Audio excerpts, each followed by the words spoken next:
OpenAI just quietly killed Sora, and it's not because the tech failed, it's because Hollywood won. A few months ago, everyone was losing their minds. Text-to-video AI was going to replace cinematographers, destroy the film industry, and visual effects jobs.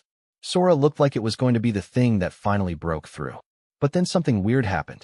It just stopped. No big announcement. No dramatic shutdown. Just silence. And the reason why reveals something pretty dark about how AI actually works in the real world. Let me back up. Last year, OpenAI showed Sora to the world, and it was genuinely impressive. You could type a sentence like, "A beautiful woman walks down a Tokyo street at night, neon signs reflecting in puddles," and it would generate a photorealistic 60-second video. Not perfect, but close enough that people panicked. Hollywood studios started sweating. VFX artists were posting on Reddit about whether they should retrain. The narrative was locked in. AI video is coming, and it's coming fast. But here's what actually happened. OpenAI never released Sora to the public. It stayed in a closed beta, behind a wait list, with a tiny group of creators. And then even that beta just petered out. No new features. No expansion. No path to a consumer product. Meanwhile, every other AI company, Runway, Synthesia, even Google with Veo, they all kept building, kept shipping, kept iterating. But Sora, the thing that was supposed to be the killer app, became a ghost. So why? The obvious answer is that the tech hit a wall. Video generation is genuinely hard. You need to maintain temporal coherence across 60 seconds, handle physics, keep characters consistent. Sora looked good in the demo reel, but behind closed doors? It probably couldn't do it reliably. Hallucinations, glitches, characters morphing into weird shapes. The stuff that looks fine in a 15-second cherry-picked clip falls apart when you're actually trying to make something usable. But there's a second reason, and this one is the part that terrifies Hollywood less and should terrify the rest of us more. Copyright. The moment Sora went public, the lawsuits started flying. Getty Images sued. The Authors Guild sued. Major studios started circling. And here's the thing. OpenAI didn't want to fight that battle. Not because they'd lose, but because they'd win the wrong way. If OpenAI had pushed Sora to market, they would have had to defend it in court. They would have had to argue that training on copyrighted films and TV shows without permission is fair use. And they might have won that argument. Courts have been surprisingly lenient on AI training data so far. But winning in court is expensive. It's messy. It generates bad press. It brings regulatory attention. And most importantly, it pisses off the exact people, studios, production companies, talent unions, who you might want to partner with later. So OpenAI made a calculation. They looked at the legal risk, the PR risk, the partnership risk, and they decided it was cheaper and easier to just not ship it.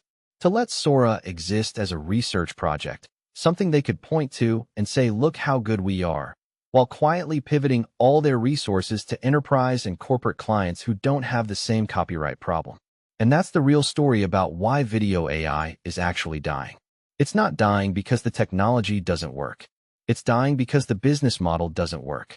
You can't build a consumer video generation tool if you've trained it on a century of copyrighted Hollywood films without permission. The legal liability is too high. The reputational risk is too high. And the companies that built these tools know it.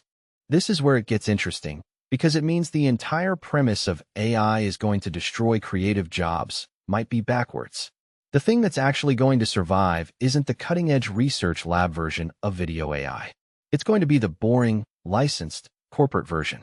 The tools that studios actually build for themselves, using only their own footage. The enterprise software that companies buy to generate marketing videos.